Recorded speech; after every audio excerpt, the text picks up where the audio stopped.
La parole est à Madame Émilienne Poumirol, rapporteure de la Commission de la Défense nationale et des Forces armées.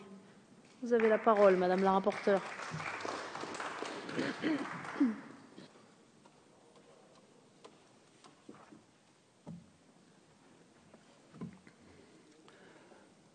Madame la Présidente, Monsieur le Ministre, Madame la Présidente de la Commission de la Défense, mes chers collègues, voilà déjà plus de 30 ans que le Parlement tentait pour la première fois d'instituer une journée nationale de la résistance.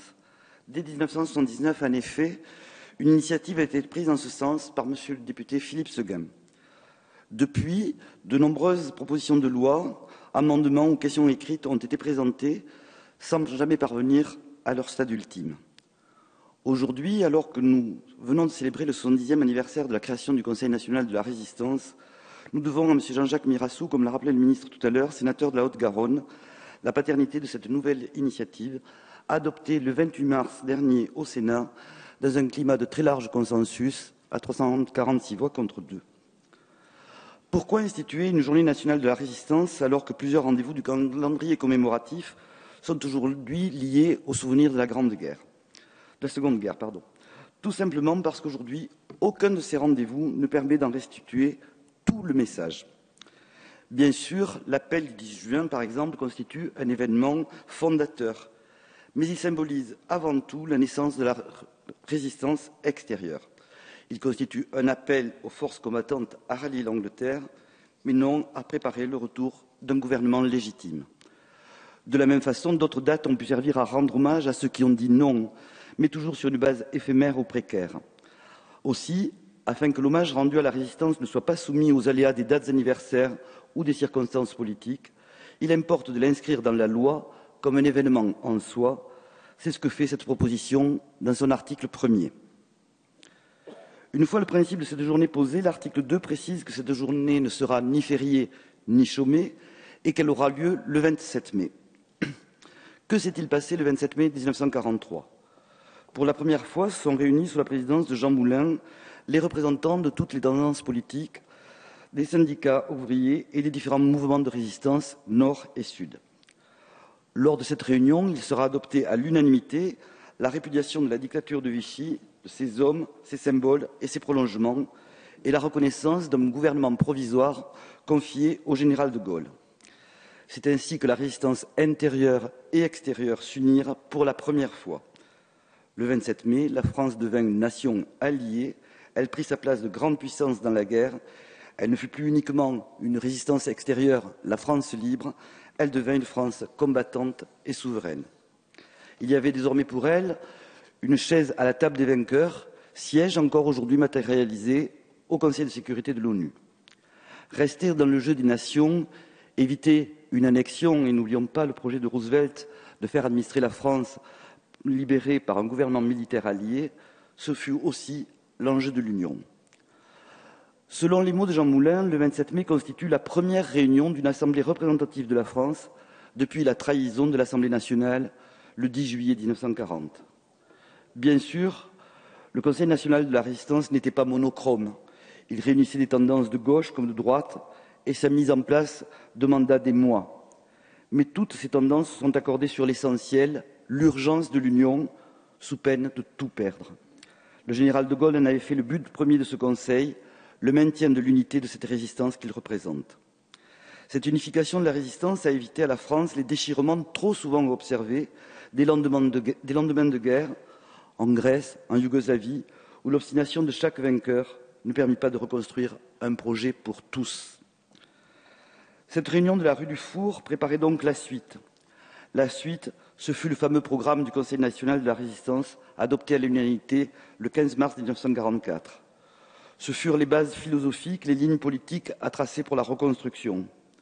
Quel modèle de société voulions-nous ensuite, puisque le précédent avait échoué et que la résistance se battait contre notre modèle? Pendant cette nuit de l'occupation, il y avait des hommes qui réfléchissaient à ce qu'allait être le jour d'après, a résumé le chef de l'État lors de son allocution le 27 mai dernier au lycée Buffon à Paris.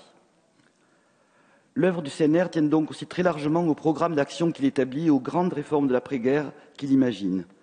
Il n'est plus question, comme en 1918, de retour à la normale, mais bien d'instaurer un ordre social plus juste. Prééminence des droits humains, droit à l'emploi, liberté syndicale, sécurité sociale, égalité d'accès à l'enseignement et à la culture. Ces éléments sont aujourd'hui encore au sommet de notre ordonnancement juridique. Ils font partie de notre Constitution, du bloc de constitutionnalité, et chacun d'entre nous, législateurs, doit s'y conformer.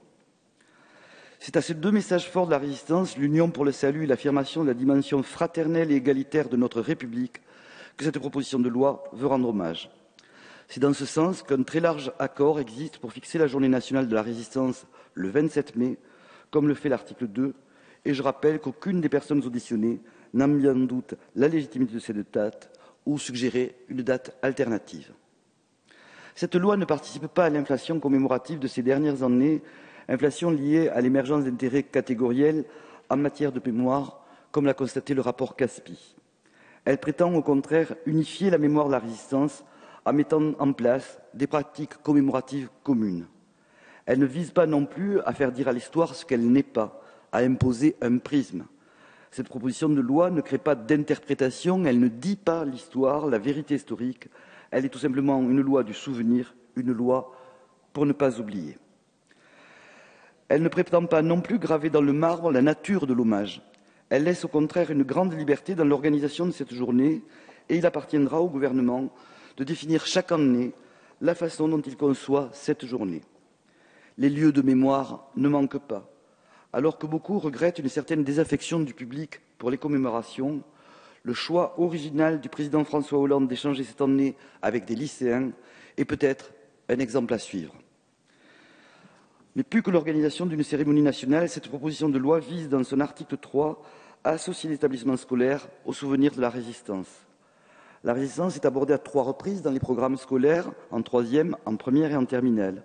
Il ne s'agit donc pas d'ajouter un nouveau chapitre à ces programmes, mais il s'agit d'inviter les enseignants de ces classes à se servir de cette journée pour évoquer avec leurs élèves la résistance et ses valeurs. À l'heure où les grands témoins de cette période se font de plus en plus rares, il est important de conserver dans les établissements scolaires une initiative forte consacrée à la résistance. Il n'existe pas en effet de relais social de cette mémoire dans le sens où il n'existe pas de communauté résistante. C'est pourquoi il importe de combler cette absence de relais communautaire par un relais éducatif. Cela est d'autant plus nécessaire que cette période historique fait l'objet d'un rétrécissement croissant dans les manuels scolaires. Il y a donc une véritable urgence à développer un volet pédagogique et transgénérationnel afin d'assumer non seulement un relais de la mémoire, un pont culturel entre les générations, mais aussi et surtout de permettre à cet événement de signifier encore quelque chose d'exemplaire dans les esprits des jeunes générations. C'est pour toutes ces raisons que l'article 3 de la proposition de loi traite du rôle dévolu à l'éducation nationale dans cette journée anniversaire. C'est même, pourrait-on dire, l'aspect essentiel de ce texte. Cela sera aux enseignants de choisir les initiatives qu'ils jugent les plus adaptées à cette transmission. On peut imaginer qu'ils organisent des visites des lieux de mémoire, de musées, qu'ils montent une pièce de théâtre, qu'ils projettent un film ou qu'ils publient un journal. Ils recevront naturellement pour cela le soutien du ministère de la Défense et également des différentes associations et fondations de la Résistance, à l'image de la Fondation de la Résistance qui organise chaque année le concours national de la résistance et de la déportation avec un franc succès. Le 27 mai dernier, le président Hollande avait rappelé qu'il y a des moments dans notre histoire où nous devons nous rassembler sur ce qui est l'essentiel, sur ce qui fait que nous sommes une nation, que nous avons des valeurs. C'est ce qu'a fait le Conseil national de la résistance.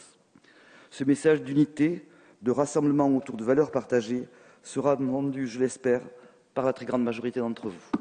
Merci. Merci, madame la rapporteure.